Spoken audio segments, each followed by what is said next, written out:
Delegate Tim Hugo, who's was first voted in as a delegate in 2002 and is now the number 3 person down in the House of Delegates in the General Assembly. So he carries a lot of clout, and he'll let us know what's going on inside Richmond. Delegate. Tim, thank you very much. Oh, in the 15 minutes, I know. Talk fast. Yeah, Tim, thanks a lot. And I saw Ken here.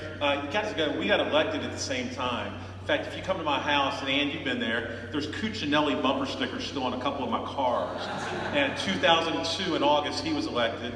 And then he helped me in December of 2002, work in the neighborhoods. And it's been a teamwork and a friendship since. Hey, thank you all for coming. Great turnout here tonight to talk about the things that are important. We had an interesting year last year down in the election.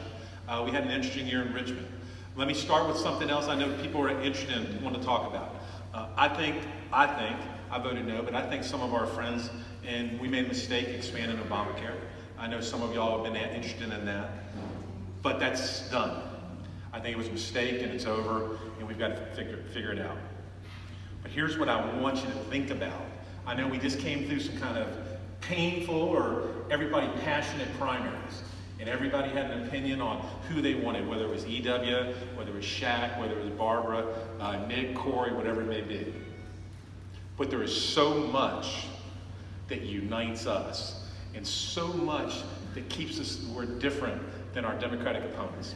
And let me throw this out at you. Like I said, Ken and I came in 2002. In 2002, there were Democrats that were good on taxes. There were Democrats that had Chuck Colvin, good on life. You had Democrats across the state good on some of the Second Amendment, constitutional issues. This ain't your granddaddy's Democratic Party anymore. You know, some of my family was Democrats growing up. That was just the old time, the way they were. It's done. Ladies and gentlemen, the people that they have elected now, it is a different world. I want you to know in Manassas, anybody know who Jackson Miller is, represented Prince William County? Jackson, okay, I was number 3 in the leadership. Jackson was number 4. Jackson got defeated by a man. He's a Marine. And he goes, I'm not really a Democrat. I'm a democratic socialist. And he won big. He beat Jackson with $200,000 in the bank. He had 70, every weekend there was 70 members of the Democratic Socialists of Washington, D.C., taking them, come on out, and campaigning, and he won. The people that won this year, the Democrats picked up 15 seats. The people that won on issue after issue after issue, again, it ain't your granddaddy's Democratic Party. Pick an issue on taxes. They were for the Uber tax. They were for the reinstating the estate tax, Netflix tax, against any sort of right to work, gone. So some of y'all know I'm chairman of the caucus, and it's a little bit smaller caucus now. I see Mrs. Bell there. Rob and I have it's not as crowded as it used to be. When we had a bone-crushing 66 members, now it's 51 to 49. And remember, it was a tie on one of our guys. If we had pulled his name out of a hat, it would have been 50-50, and it would have been so different last year. Then let me tell you how different it is. So as chairman of the caucus, I had to sometimes, we did bed check, make sure everybody's there.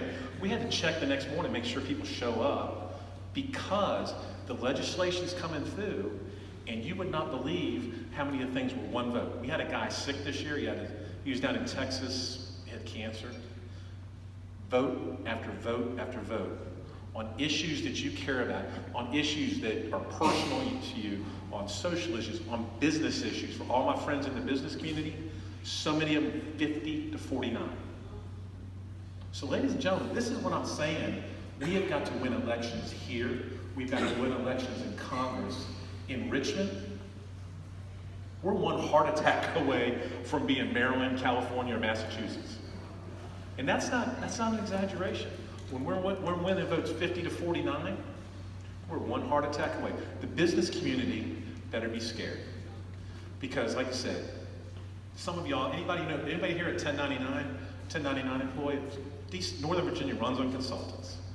There was a bill, party line vote, that was going to allow the Attorney General to investigate all these, every 1099 allegation, you'd have to pay. It would have disrupted our economy. Don't come to Northern Virginia. But this is what you're seeing. Now, y'all didn't hear about it because some of these bills didn't pass because we killed them 50 to 49 or 51 to 49. But that's what we've got to be thinking about this fall. When we're sitting here, if we're sitting here mad, oh my goodness, our candidate lost in the primary. Or next fall, oh my goodness, our candidate didn't win, or they did this on Obamacare. We got to put it behind us.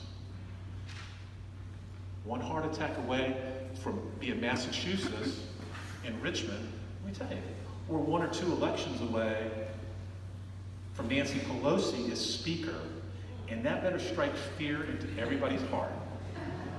Because I think if you want to think about where they're going to be on issue after issue, that's what we need to think about from our business perspective. So I just think, I ask y'all, like I said, I know it was passionate this year, and that's what makes our primaries fun. And that's what brings people out. But now it's a general election, and now it's time. And now we have got to do what we need to do to make sure that our Republican principles, our conservative principles, get 51 votes or get 218 votes in Congress. And if you don't have the Speaker, that means you don't have the gavels and you don't have the chairman. And let me tell you what happens there. When they have the gavels, they bring all the legislation up that we all dislike. And that's what we've got to be very careful about. And I just say, like I said, I appreciate all the passion, and we've had an interesting year. But like I said, just remember this one. If it ain't your granddaddy's Democratic Party, and if they're electing a Democratic socialist and he's winning overwhelmingly, it's a different world than we all grew up in. So I don't know if we're doing questions later on, but I want to thank you for letting me come speak. Y'all all know, I know so many of you. I see all my constituents here, a lot of my constituents. Come by. We will take the fight to them. We're not afraid. We're going to do what we think's right. We're going to stick by the things that we think are right. And you know where I am on the issues. And we're going to deliver the wins. And next year, we're going to deliver the wins this year for the House and for the Senate. Next year, we're going to come back and pick up seats in the Virginia House. We're going to hold the Senate. We're going to let congressional, where's Jeff Love? Where's Jeff? I saw him there somewhere.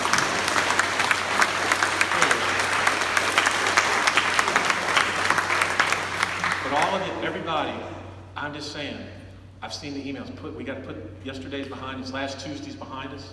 Tim, I look forward to working with you to elect our entire Republican ticket, which I support. Anyway, thank y'all and God bless.